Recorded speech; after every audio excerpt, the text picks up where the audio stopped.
नमस्कार, मैं हूं शशि शेखर और आप देख रहे हैं यूथ एजेंडा में शशि शेखर की पाठशाला। आइए इस पाठशाला में आपका स्वागत है। आज का विषय है दुनिया का सबसे प्राचीन डैम जो भारत के त्रिची में स्थित है।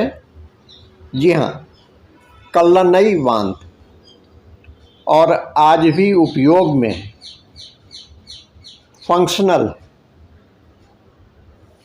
त्रिची का कल्लनई बांध ये विश्व का प्राचीनतम बांध है तथा अभी भी उपयोग में है। ऐसा एकमात्र बांध है। लगभग 2000 वर्ष पहले चोल राजा करिकलन ने इसे बनाया था।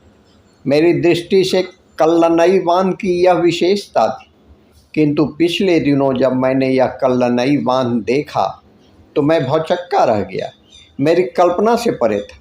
त्रिची से 15 किलोमीटर दूर स्थित यह बांध तो है, किंतु उससे भी ज़्यादा यह वाटर रेगुलेटर स्ट्रक्चर है, या यूँ कहें पानी को बांटने की या विभाजित करने की संरचना, संगम।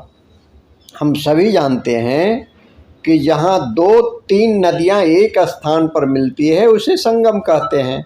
अब जरा इस कल्पना का उल्टा सोचिए, अर्थात एक विस्तीर्ण जलाशय से यदि 3-4 नदियाँ निकले जिनका नियंत्रण आपके पास हो, तो बस यही कल्लनई बांध है।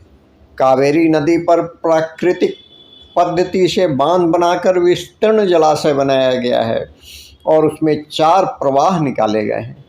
चारों अलग अलग दिशाओं में। साधारण संरचना ऐसी होती है कि बांध में रोके हुए पानी को मूल नदी के प्रवाह के साथ 2 नहरों से आगे भेजा जाता है, पर यहाँ तो कावेरी के उस रुके हुए पानी को 4 बड़ी बड़ी नदियों के रूप में आजू बाजू के क्षेत्रों में घुमाया गया है। साधारणतः कावेरी के जबरदस्त प्रवाह के आगे बिना सीमेंट कंक्रीट के बांध टिकना असंभव है, किंतु यहाँ ऐसी तकनीक अपनाई गई है जो आज विश्व के आधुनिकतम बांधों के तकनीक की प्रेरणा स्रोत है। यह बांध जिगजैग पद्धति से बनाया गया है।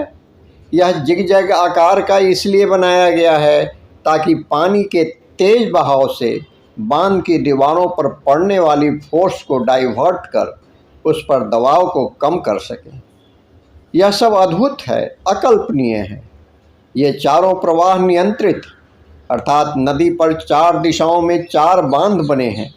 जिस क्षेत्र में पानी की कमी होती है वहाँ पर ज़्यादा पानी छोड़ा जाता है, इसलिए वर्षा का पानी या बाढ़ का पानी नियंत्रित करने के लिए 4 रास्ते हैं जिनके माध्यम से अतिरिक्त पानी समुद्र में बह जाता है।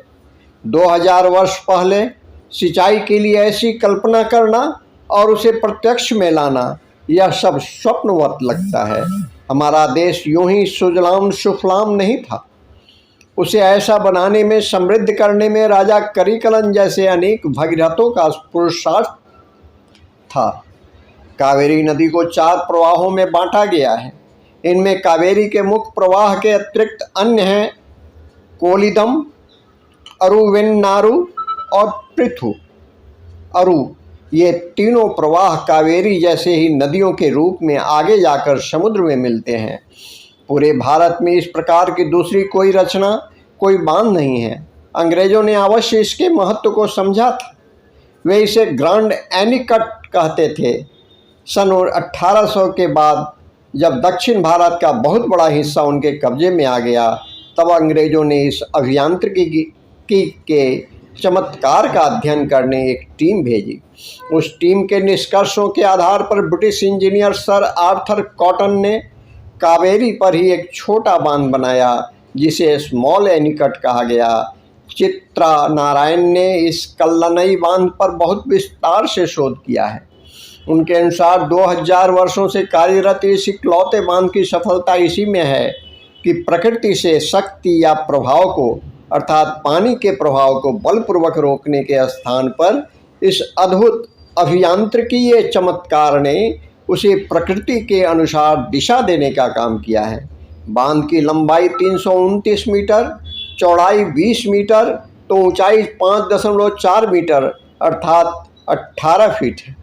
बांध के पास इसका निर्माण करने वाले चोल राजा करिकलन की हाथी पर बैठी आकर्षक मूर्ति है। पास ही एक छोटे से सभागार में इस बांध की सारी जानकारियां प्रदर्शित की गई है, किंतु सारी जानकारी केवल तमिल में है।